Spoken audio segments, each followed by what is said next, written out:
Innal hamdalillah nahmaduhu ta'ala wa nasta'inuhu wa nastaghfiruhu wa natubu ilaih wa na'udzu billahi min shururi anfusina wa sayyiati a'malina may yahdihillahu fala mudilla lahu wa may yudlil fala hadiya lahu asyhadu an la ilaha illallah wahdahu la syarika lahu wa asyhadu anna Muhammadan abduhu wa rasuluhu salawatu rabbi wa salamuhu alaih wa sallama tasliman katsira amma ba'd. Ikhwani fid din wa akhwati fillah rahimani wa rahimakumullah. Alhamdulillah di malam hari ini kita kembali melanjutkan dari kajian rutin kita membaca dari kitab Sittatul Mawadhi' Minas Sirah karya dari Syekh Muhammad bin Sulaiman At-Tamimi An-Najdi rahimahullahu ta'ala. Kita masuk di poin yang keempat, kisah yang keempat setelah sebelumnya kita telah selesai dari kisah Al-Gharaniq, yaitu pembacaan Nabi sallallahu alaihi wasallam suratul Najm bihadratihim, yang dihadiri oleh orang-orang musyrikin. Kata penulis rahimahullahu taala, al-mawdi'u ar-rabi' qissatu Abi Talibin. Faman fahimaha fahman hasanan wa ta'ammal iqrarahu bitauhid wa hatha an-nas alayhi wa tasfihi uqulil musyrikin wa mahabbatahu liman aslama wa khala asy-syirka ثم بذل عمره وماله وأولاده وأشيرته في نصرة رسول الله صلى الله عليه وعلى آله وسلم إلى أن مات، ثم صبر على المشقة العظيمة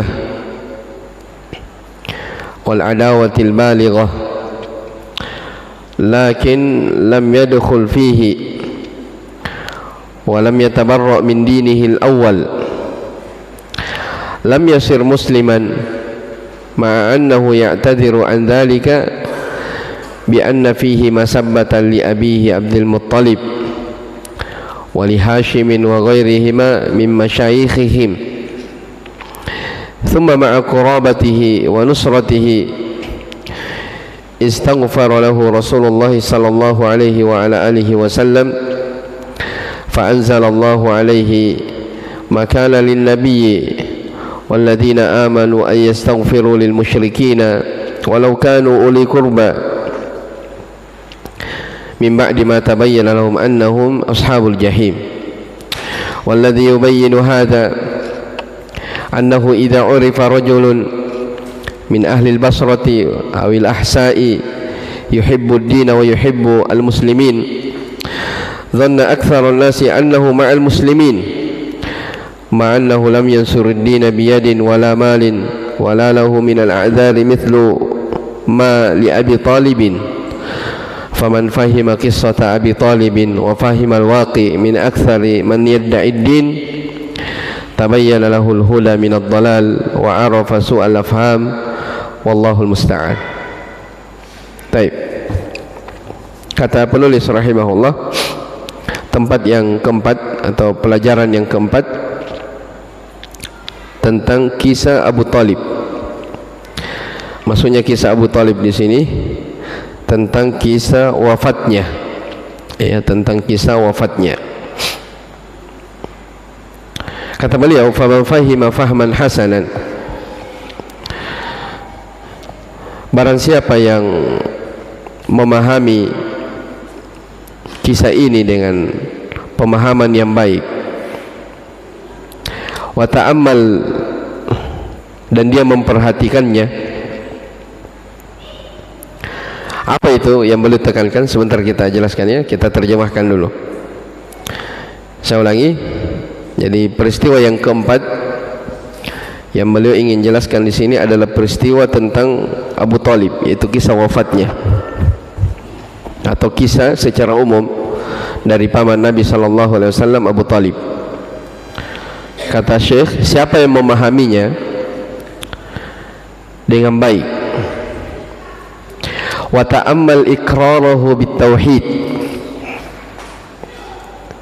dan dia memperhatikan bagaimana pengakuan dia terhadap tauhid, wa hathan nas alaihi, dan dia menganjurkan manusia agar bertauhid, wa tasfihi uqulil musyrikin, dan beliau menganggap bodoh, ya, menganggap jahil akal-akal orang-orang musyrik. Wa mahabbatahu liman aslama wa khala asyirka, dan Abu Talib ini sangat cinta kepada orang-orang yang masuk Islam dan orang yang berlepas diri dari kesyirikan. Abu Talib adalah orang yang sangat cinta kalau ada orang masuk Islam dan sangat senang kalau ada orang yang berlepas diri dari kesyirikan. Thumma badala umrahu wa malahu wa auladahu wa ashiratahu, kemudian dia habiskan umurnya, dia habiskan harta, ya, anak-anaknya dan kerabat-kerabatnya untuk menolong Rasulullah sallallahu alaihi wa ala alihi wasallam sampai dia meninggal. Thumma sabaru ala al-masyaqqatil 'azimah, ya, wal adawatil balighah. Kemudian beliau, ya, bersabar di atas penderitaan-penderitaan yang berat, ya, permusuhan-permusuhan yang sangat dahsyat terhadap apa yang dialami oleh ponakannya Rasulullah sallallahu alaihi wa ala alihi wasallam. Ini semua disebutkan ya dari kebaikan-kebaikannya. Lakin kata Syekh, lakin akan tetapi lam yadkhul fihi, akan tetapi Abu Talib tidak masuk ke dalam Islam. Ya, walam yatabarra' min dinihil awal, dan tidak berlepas diri dari agamanya yang pertama, yaitu agama orang-orang musyrikin. Lam yasir musliman, maka dia tidak dianggap menjadi seorang muslim. Ya, meskipun ma'annahu ya'tadiru an dzalika bi anna fihi masabbatan li abihi Abdul Muttalib. Ya, meskipun dia beralasan dengan apabila dia masuk Islam maka akan mencela kehormatan ayahnya Abdul Muttalib, demikian pula Hashim, serta selain keduanya dari tokoh-tokoh leluhur mereka, yaitu orang-orang Quraisy. Baik, asyahid ikhwani rahimani wa rahimakumullah, sebelum saya baca lebih jauh, ya, yang ingin ditekankan oleh penulis di sini dari pelajaran penting pada kisah Abu Talib, karena panjang ya kalau saya terjemahkan semuanya. Maksud dari penulis rahimahullahu taala membawakan dari kisah hidup paman Nabi SAW Abu Talib ini. Jadi kesimpulannya begini. Jadi kita tahu ya, Abu Talib ini adalah paman Nabi sallallahu alaihi wasallam. Ya, Nabi sallallahu alaihi wasallam, ya, di kondisi beliau masih kecil itu diasuh oleh ini pamannya Abdul Muttalib. Ya, diasuh oleh pamannya Abu Talib, sebab beliau anak yatim. Ya, Maka Nabi SAW dengan pamannya Abu Talib ini sangat dekat, sangat dekat. Kalau kita lihat dari perjalanan hidup Abu Talib ini, paman Nabi SAW ini, orang ini adalah orang yang luar biasa, sangat banyak jasanya di dalam Islam. Ya, di antara yang disebutkan di sini oleh Syekh rahimahullah adalah dia sangat senang kalau ada dari orang-orang Quraisy masuk ke dalam Islam. Dia membela ponakannya yaitu Muhammad SAW mati-matian. Ya, bahkan dia yakin bahwa agama yang terbaik adalah agama Islam. Ya, dia menolong Islam. Ya, menganggap buruk, bahkan menganggap bodoh akal orang-orang yang menyembah berhala. Nah, ini kan keyakinan-keyakinan yang baik atau prinsip-prinsip yang baik yang ada pada Abu Talib. Tapi bersamaan dengan itu, bersamaan dengan banyaknya pengorbanan beliau di dalam Islam ini yang sekarang ini kita nikmati dari keislaman itu, bersamaan dengan banyaknya pengorbanan beliau, ternyata beliau tidak dianggap sebagai seorang muslim. Ternyata Abu Talib tidak lagi dianggap sebagai seorang muslim. Iya, tidak dianggap dia sebagai orang yang masuk ke dalam Islam. Padahal kata Syekh berkorban hartanya, keluarganya, dirinya sekalipun dia korbankan untuk Islam. Tapi dia tidak dianggap sebagai seorang muslim. Syekh rahimahullah ingin menekan di sini bahwa la yakfi, ini pelajaran yang saya petik ya dari kisah ini. Jadi yang dipetik dalam kisah ini bahwa la yakfi al-iqrar bil Islam wa haqqun wa difa'i anhu wa dhammi syirki wal musyrikin, bal la budda min ad-dukhuli fil Islam wa mutaba'ati Rasul sallallahu alaihi wasallam wal bara'ati minasyirki wal musyrikin. Iya. Yang menjadi inti adalah tidak cukup seseorang itu hanya mengakui Islam itu benar.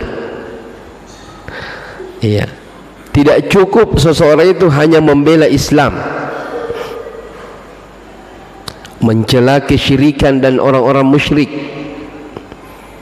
Akan tetapi dia harus masuk ke dalam Islam dan mengikuti Rasulullah sallallahu alaihi wasallam serta berlepas diri dari kesyirikan dan kaum musyrikin. Bisa dipahami ya? Jadi walaupun ada orang dia membela Islam, ya, dia berkorban untuk Islam, ada orang berkorban dengan hartanya, ya, dia memberikan fasilitas kepada kaum muslimin, berkorban bangun masjid, ya, berkorban dalam artian kurban, ya, banyak orang non muslim dia berkorban di hari raya kurban, ya, dengan tentunya dengan keyakinan, ya. Jadi walaupun orang mengakui kebenaran Islam, membela Islam, banyak pengorbanannya membantu Islam dan kaum muslimin, tapi kalau dia sendiri tidak masuk ke dalam Islam, tidak mengikuti apa yang dibawa oleh Rasulullah sallallahu alaihi wasallam, maka pengorbanan itu semua tidak ada apa? Tidak ada artinya. Ya, tidak ada artinya. Sebagaimana apa? Apa yang dialami oleh Abu Talib, paman Nabi sallallahu alaihi wasallam. Ya. Saking banyaknya, ya, pengorbanan, saking banyaknya jasa Abu Talib kepada Islam dan kaum muslimin ini, sampai-sampai Nabi sallallahu alaihi wasallam sangat berupaya di akhir hidupnya Abu Talib. Nabi sangat ingin bagaimana pamannya ini berucap satu kalimat yang dikatakan, saya akan membela kamu di hadapan Allah dengan satu ucapan ini, dengan satu kalimat. Ya, tapi ternyata Abu Talib meninggal di atas agama kekafiran. Ya, makanya disebutkan ya dalam hadis, lamma hadarat Abu Talibinil wafah ketika kematian akan datang mendatangi Abu Talib, maka Nabi SAW ponakannya ingin mentalqin, dan ternyata setelah Nabi SAW masuk menjumpai pamannya ini pada saat-saat sakratul maut, ternyata di situ sudah ada Abu Jahal dan kawan-kawannya, Abdullah bin Abi Umayyah dan selainnya. Ya, maka Nabi SAW karena mengingat dari jasa-jasa pamannya kepada Islam dan pembelaan Abu Talib kepada dia sendiri, kepada beliau sendiri, maka Nabi SAW sangat ingin bagaimana pamannya ini memeluk Islam. Sampai dia bilang, ya ammi, wahai pamanku, qul la ilaha illallah kalimatan uhajju laka biha indallah. Ya, wahai pamanku, ucapkan la ilaha illallah, satu kalimat yang aku akan jadikan hujjah di hadapan Allah. Ya, ucapkan itu saja, la ilaha illallah, saya akan bela kamu di hadapan Allah. Tapi ternyata kawan-kawannya di situ, Abu Jahal dan teman-temannya ada di sampingnya juga. Dia bilang, atarghabu an millati Abdul Muttalib. Ya, dengan santainya mengatakan, apakah kamu sudah benci dengan agama bapakmu, agama nenek moyangmu Abdul Muttalib? Ya, disebutkan dalam riwayat, Nabi terus mengulangi, wahai pamanku, ucapkan la ilaha illallah, kalimat yang aku akan jadikan hujjah, saya akan membelamu di hadapan Allah. Temannya bilang, atarghabu an millati Abdul Muttalib. Apakah kamu benci terhadap agama nenek moyangmu Abdul Muttalib? Maka disebutkan di dalam hadis, fakana akhir ma yaqul huwa ala millati Abdul Muttalib. Maka akhir dari hayat Abu Talib ini, dia berada di atas agama Abdul Muttalib, agama orang-orang musyrikin. Wa aba ayyakula la ilaha illallah, dan dia tidak mau berucap la ilaha illallah. Sudah selesai. Maka Nabi SAW sangat bersedih. Iya, bagaimana tidak bersedih? Dari sisi kekerabatan ada paman beliau satu. Bagaimana tidak bersedih? Ini seperti ayah, karena Abu Talib ini yang mengasuh Nabi SAW dari kecil sampai besar. Dua. Yang ketiga ini paling dahsyat, bagaimana Nabi tidak bersedih? Abu Talib ini adalah orang yang sangat, atau diantara manusia yang banyak jasanya di dalam menolong agama Islam, banyak pengorbanannya untuk Islam dan kaum muslimin. Ya, orang banyak jasanya, masuk neraka, kamu gitu ya? Masa orang berjasa ternyata meninggal di atas agama kekafiran? Maka ketika Abu Talib meninggal di atas kekafiran, kata Nabi SAW, la astaghfiranna laka ma lam unha ank. Betul-betul, ya, aku akan mintakan ampunan kepadamu, wahai pamanku, selama saya tidak dilarang.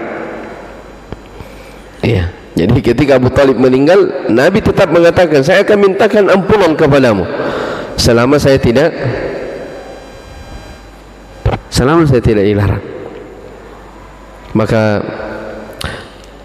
turun ayat, ya, turun ayat, maka lin nabi walladzina amanu ayastaghfiru lil musyrikin walau kanu uli qurba min ba'di ma tabayyana lahum annahum ashabul jahim. Sebagaimana diterangkan di sini, tidaklah pantas bagi orang-orang beriman, ya, tidaklah pantas bagi kaum mukminin dan orang-orang beriman untuk mereka memintakan ampunan kepada orang-orang musyrikin, walaupun itu adalah kerabatnya yang terdekat, setelah jelas bagi mereka annahu min ashabil jahim, bahwa orang tersebut adalah penghuni neraka yang menyala-nyala. Sebab orang kafir ketika dia meninggal di atas kekafiran, maka dipastikan dia penghuni neraka. Kata Allah, tidak pantas. Ya, maka nalin nabi, tidak pantas bagi seorang nabi, tidak pantas bagi orang-orang yang beriman untuk memintakan ampunan kepada orang-orang musyrikin, orang-orang yang meninggal di atas kesyirikan sekalipun itu adalah kerabatnya. Ya. Dan setelah itu turun lagi ayat, innaka la tahdi man ahbabta walakinna Allah yahdi man yasha. Sesungguhnya engkau Muhammad tidak dapat memberi hidayah kepada siapa yang kamu cintai, walakinna Allah yahdi man yasha, akan tetapi Allah lah yang memberi hidayah kepada siapa yang Allah kehendaki. Iya, kepada siapa yang Allah kehendaki.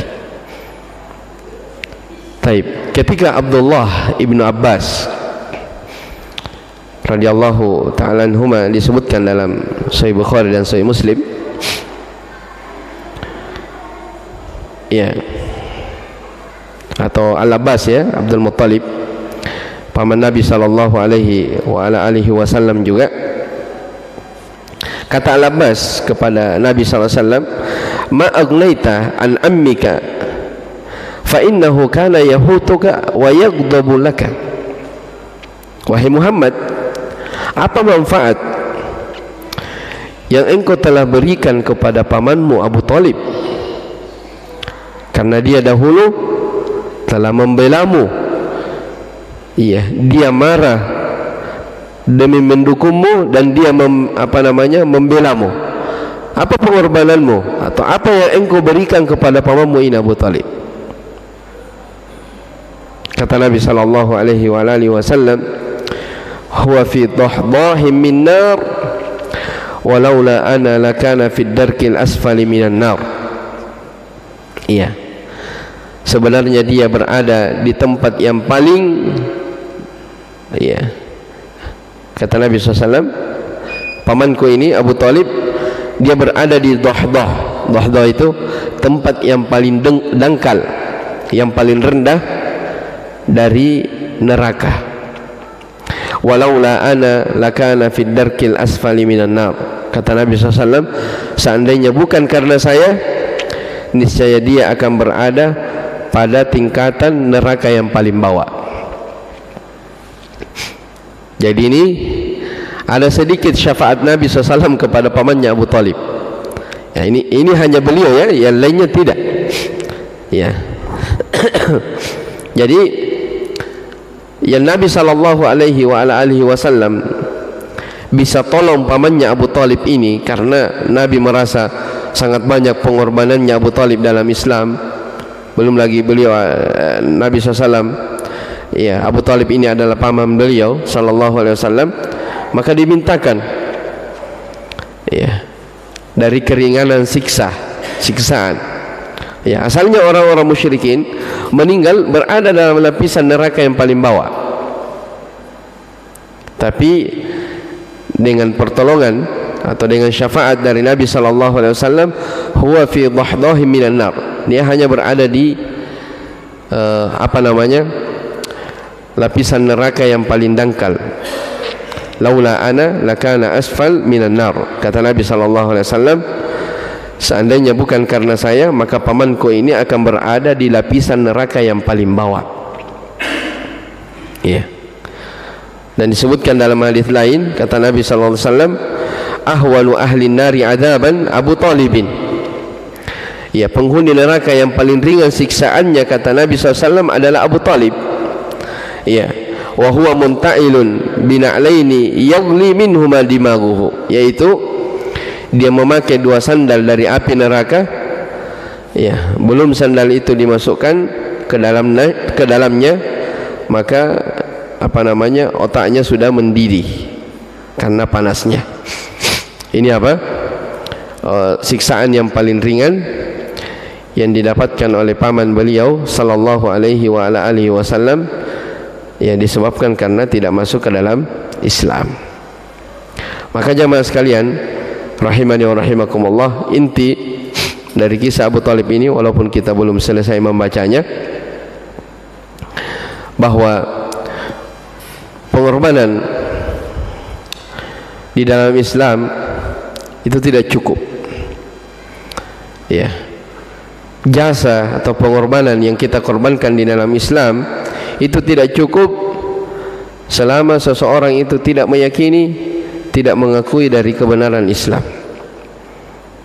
Ya, bahkan Abu Talib mengakui akan kebenaran Islam, tapi dia sendiri tidak mau masuk ke dalam Islam, maka itu tidak ada gunanya sama sekali. Ya, makanya disebutkan dalam lantunan syairnya, kata Abu Talib, walaqad alimtu bi anna dina Muhammadin min khairi adyanil bariyati dinan. Sungguh saya tahu bahwa sebaik-baik agama di atas muka bumi ini adalah agama ponakanku Muhammad. Itu keyakinan dia sebutkan sendiri. Saya yakin bahwa sebaik-baik agama di atas muka bumi ini min khairi adyanil bariyati dinan, adalah sebaik-baik agama adalah agama ponakanku Muhammad. Laulal malamatu, seandainya bukan karena celaan, aw hidaru musabbatin, atau cercaan dari kaumku, la ra'aitani samhan bidzaka mubinan, maka engkau akan melihat saya sebagai orang yang lapang dada di dalam menerima keislaman. Ya. Jadi gara-gara gengsi, gara-gara takut dicela, akhirnya dia tidak masuk ke dalam apa? Tidak masuk ke dalam Islam.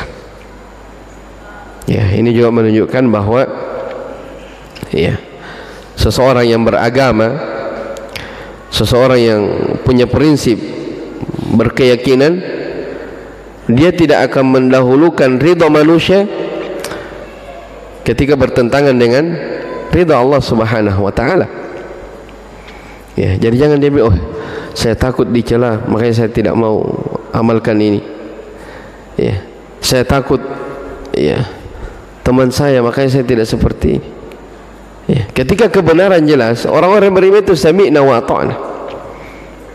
Tidak ada pilihan lain. Ya, wa ma kana lil mu'minin wala mu'minatin idza qada Allahu amran ay yakuna lahumul khiyaratu min amrihim. Tidaklah pantas bagi orang-orang beriman, laki-laki dan perempuan, apabila Allah dan Rasulnya menetapkan sebuah perkara, tidaklah pantas bagi dia untuk memilih perkara yang lain. Ya, maka di dalam kehidupan ini, ya, fokuslah mencari ridha Allah Subhanahu wa taala, ya, dan jangan fokus mencari ridha manusia. Sebab mencari ridha manusia itu apa?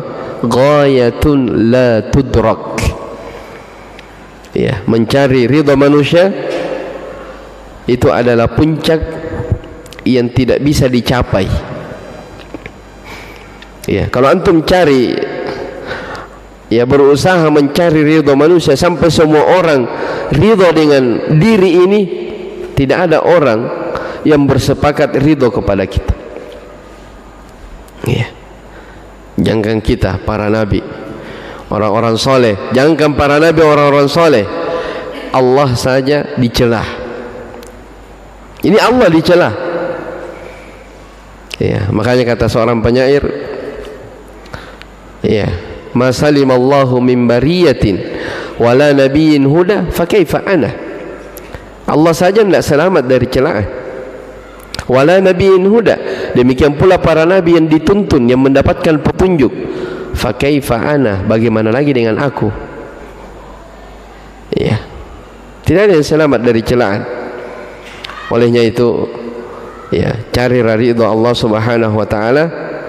Ya, jangan fokus mencari ridha manusia. Abu Talib di antara sebabnya tidak masuk ke dalam Islam karena dia takut celaan dari kaumnya, hingga akhirnya dia meninggalkan dari mengikuti agama, ya, ponakannya, agama Islam, padahal dia tahu dan yakin bahwa Islam adalah agama yang terbaik. Baik. Di antara kisah yang atau pelajaran yang berharga dari kisah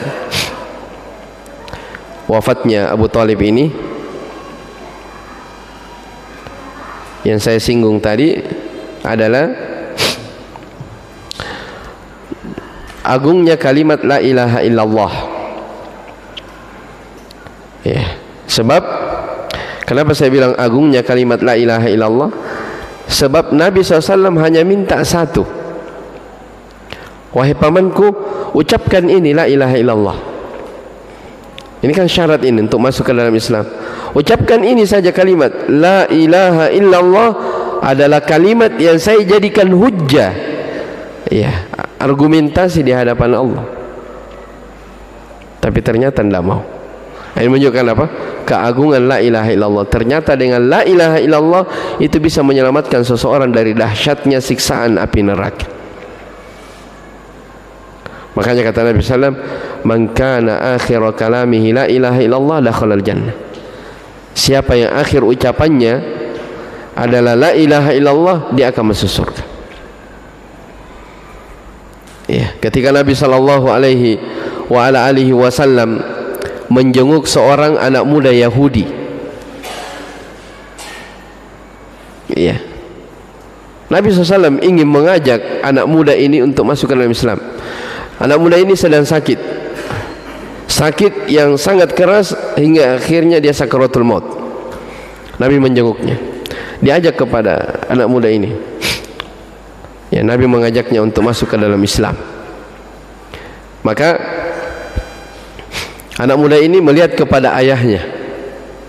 Kata ayahnya, ati Abul Qasim, taati Muhammad. Maka anak muda ini berucap la ilaha illallah sebelum meninggal, masuk ke dalam Islam. Apa kata Nabi SAW? Alhamdulillahilladzi anqadhahu minan nar. Segala puji bagi Allah yang telah menyelamatkan anak muda ini dari siksaan neraka. Subhanallah. Gara-gara berucap la ilaha illallah, selamat dia dari siksaan. Kalau kita lihat, bandingkan dengan Abu Talib, anak muda ini Yahudi, ya, dari lahir sampai dia akan meninggal Yahudi. Apa pengorbanannya Islam? Tidak ada. Abu Talib dari awal bersama Nabi SAW, ponakannya, sampai akhir hayatnya membela Islam, membela. Ya, yakin kebenaran Islam, yakin. Ya tak? Punya pengorbanan yang besar dari Islam, punya pengorbanan yang besar. Tapi karena tidak berucap la ilaha illallah, maka dia tetap dikatakan meninggal di atas kekafiran. Nah, ini menunjukkan apa? Keagungan kalimat la ilaha illallah karena hanya diucapkan dengan lisan. Subhanallah. Pemuda Yahudi masuk Islam, selamat dari siksaan neraka. Abu Talib merupakan paman Nabi SAW, kerabat Nabi SAW, tidak bisa menyelamatkan dirinya dari api neraka. Ya, disebabkan karena tidak mau berucap la ilaha illallah. Ya, di antara pelajaran penting juga, innamal a'malu bil khawatim. Sesungguhnya yang menjadi ukuran itu adalah penutup dari amalan. Ya, makanya di antara doa yang diajarkan adalah apa? Selalu meminta apa? Husnul khatimah. Ya, selalu meminta istiqamah, as-sabat, keteguhan di atas agama. Ya, karena ada di antara manusia may ya'malu bi amali ahli jannah, dia beramal dengan amalan-amalan penduduk surga, tapi di akhir hayatnya dia beramal dengan amalan-amalan penduduk neraka. Itu banyak ya kisah-kisah. Maka selalu minta pertolongan, ya, minta istiqamah, as-sabat, keteguhan kepada Allah Subhanahu wa taala agar seseorang itu bisa husnul khatimah. Tapi di antara pelajaran yang penting dari kisah Abu Talib ini adalah bahayanya kawan duduk yang jelek, ya, kawan duduk yang rusak.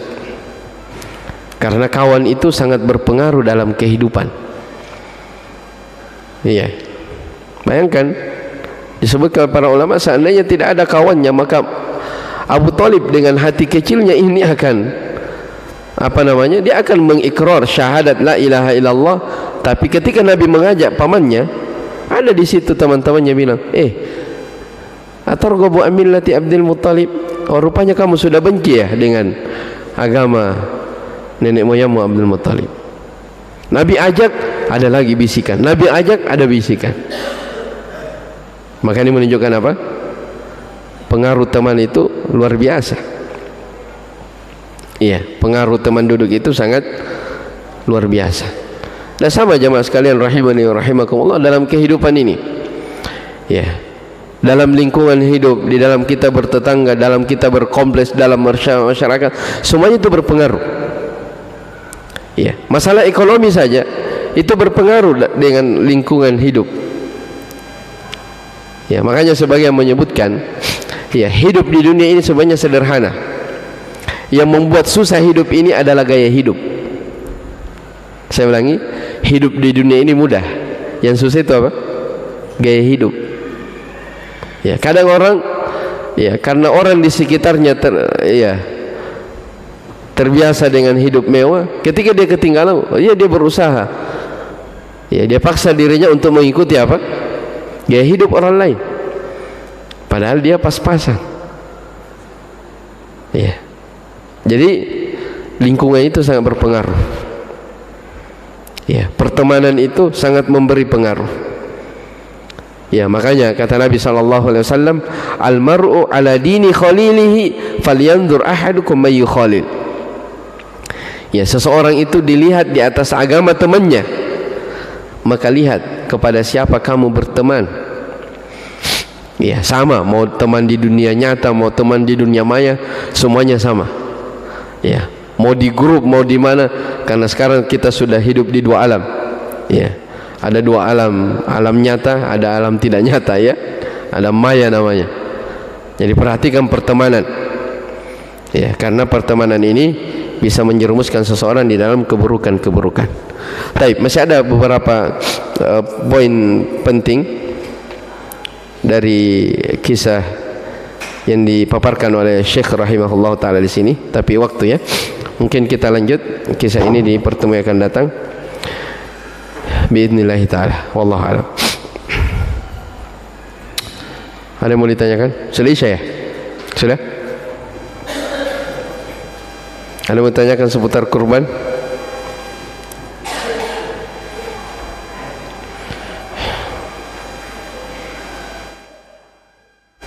Baik, saya kira cukup.